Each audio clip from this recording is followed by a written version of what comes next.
Arrests, beatings, and what activists say are widespread human rights abuses. The human rights scene in Zimbabwe is looking grim just weeks into the year. We have received reports of serious human rights abuses, including beatings, abductions, torture, and the involvement of ZANU-PF, the ruling ZANU-PF party groups, in beating up people in the high-density suburbs around Harare. Mavinga and other human rights experts launched this year's Africa Rights Report in Johannesburg. The report launch was moved from Nairobi after a terror attack on a luxury hotel this week that left more than 20 people dead.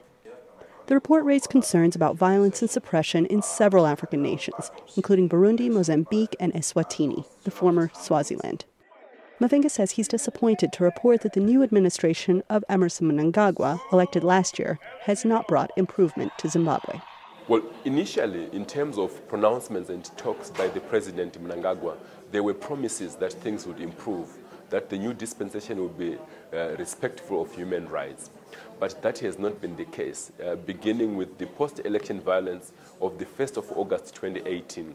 And there has been no accountability for past abuses, and also the serious abuses of the last few days involving the state security forces have really undermined any efforts at improving human rights in Zimbabwe. And in the Democratic Republic of Congo, rights officials say a chaotic, delayed election has raised fears of politically motivated human rights abuses.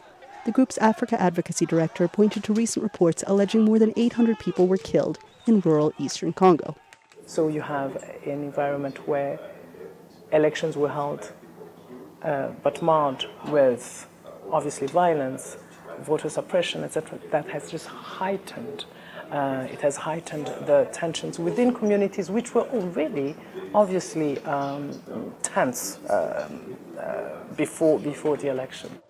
These two African nations, the rights experts say, share certain worrying characteristics. Free speech has been clamped down on.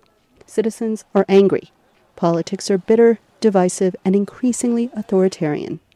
And this, they say, is a worrying global trend. Anita, Powell, VOA News, Johannesburg.